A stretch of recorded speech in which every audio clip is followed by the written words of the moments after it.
The legacy of Anne-Marie Smith, the fear of parents for their children's futures. Under the NDIS watch, they are dying.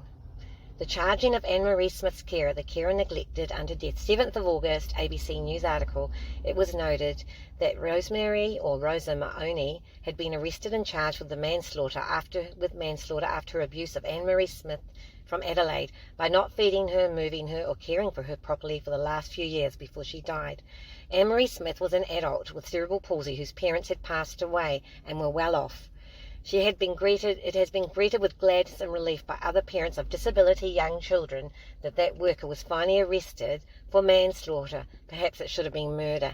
However, as noted in the article by ABC News, the NDIS had not even considered that Anne-Marie Smith was a vulnerable person. She was in a wheelchair, unable to move or feed herself. She could not defend herself or go out anywhere. What's not vulnerable about that? Her parents had died. She was all alone. What's not vulnerable about that? Anne-Marie Smith was all alone with her parents passed away, though leaving her a house to live in and money. She was at the mercy of those who cared for her. And that carer instead stole from her, did not feed her, bathe her, or move her. Never seeing the light of day, that carer, Rosa Mahoney, left that girl like that for a year, meanwhile being paid by the organisation Integrity Care, who was subcontracted from Anglicare. Integrity Care is a provider from NDIS. The one of the articles of ABC News said had also been a carer, or one of the carers, of Anne-Marie Smith for 7 years. Perhaps she saw an opportunity when she became the sole carer at the end to steal. Whatever her motives, there was a stealing and abuse involved, and the using of the poor girl's car and racking up fines. And we don't really know who stole the money. It kind of all points to the carer. What kind of monster is this? The ABC article also notes that what happened to Anne-Marie Smith created anxiety in the community of parents with children with disabilities. Children, even grown children. They are terrified, parents, of what will happen to their children when we are no longer here. I feel the same. The NDIS called me recently and said, you do have responsibility. You have responsibility for James. Do you take care of his funds? Always about the funds, not about the care. Yes, I do, I said, but you are not taking care of people. Look at what happened to Anne-Marie Smith. All you do is make phone calls and get them to fill out forms on the internet, but you don't check on these people and physically, as a human being, turn up at their door and see if that person's being looked after. What will happen to my son when I die, I said. Will he be there, starved to death by some evil worker? We need people to help those who are left with no parents. We need doctors and nurses to call in. Actual human beings like social workers and caseworkers who check, not just phone calls and internet forms. You are letting people die. They are not being cared for properly. It's not enough to make phone calls or expect someone who cannot move or have family watching over her to organise her own care. And NDIS makes it so hard to get any money and funds from them. You have to jump through hoops. You have to fill out loads of forms. Not only should the carer be charged, there should be a charge against Integrity Care. A fine is not enough for the gross negligence of someone under their care, hired by Anglicare, a Christian organisation also in charge of the New March Old People's Home in Penrith, where aged people were not allowed to be moved until recently. And when they caught the COVID virus, the organisation even threatened the adult children of the old people who were there with fines should they try to take their parents out of the home. It was criminal and wrong, and a class action is now being taken against Newmarch House by those people who watched their parents slowly die through the windows because you weren't allowed to go near them. And when they wanted to move them out of to hospital, especially when they got infected, because then it just ended up going through the old people's home. For shame. We are not a Christian country at all. We are money mongers with organisations who do not value humans when they are old or disabilitied.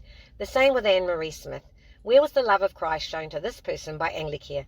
May I remind those Anglicans who believe in Jesus, when you're meeting someone else's needs, you are doing it to Jesus. That if you meet someone who's thirsty and you give them a drink, and if they are hungry and you feed them, if they are sick and you visit them, that you're doing it to Jesus. This was not delivered to the old people at Newmarch House by Anglicare, nor poor Anne-Marie Smith when she was left to die slowly. That worker was doing what she did to Anne-Marie Smith. She was doing it to Jesus. He won't forget. Neither should Anglicare. Who are you people? Anne-Marie was not given any decent care in the end and died in a nightmare situation. Death would have been a relief, a crime by her carer. Indeed, all this happened as bad as murder. Rosa has been sentenced with manslaughter, but really to many of us that should have been murder, because she killed the girl deliberately by not looking after her properly. This is not some little casual new carer. This woman had known Anne-Marie for 7 years, and this woman was 68 years old, and she took this opportunity. The psychology of this woman to me is that she was a narcissist, not only caring about herself. She should not have been a carer. Rosa had a grown son and made sure she looked after him, but not Anne-Marie Smith. How could she be so double? And she was being paid to look after her. Like a mafia boss who looks after his dear ones and shows love and tenderness to his children and family, but goes and kills others in their families cold-bloodedly for their money or misdemeanors. This woman was clearly a psychopath who did not care if someone else suffered. She may have viewed Anne-Marie Smith as not worth looking after and not human. She may have formulated that in her mind, or she could have just been full of greed and couldn't help herself in the end, taking all she could off the one she was meant to care for. For shame, she should get a lot of time in prison for the hell she put Anne-Marie Smith through. The carer saw the house and the money Anne-Marie had left her by the parents who wanted her, and took the opportunity to neglect this girl while pocketing her pay, never mind what she might have stolen off her, which they are looking into that, since she is the chief suspect. How Anne-Marie Smith could not move and had no other family helping her, was not classified as vulnerable by the NDIS, begs belief. Stuart Robert, the head of NDIS, needs to experience what it is like to have a disability and be at the mercy of other people who don't care about you. I hear he has even written books on Jesus. Where was the love of Christ from him? Just a religious facade, it seems. Likewise, those at Anglicare who did not do for Anne-Marie Smith what Jesus told you must do, give her a drink, give her food when she needed it, and take her out in the sun when she needed it, visit her when she needed it. For the very least person, not important or less rich in worldly terms, when you do it to them, you do it to him, to Jesus. And if you neglect someone, you are doing it to him.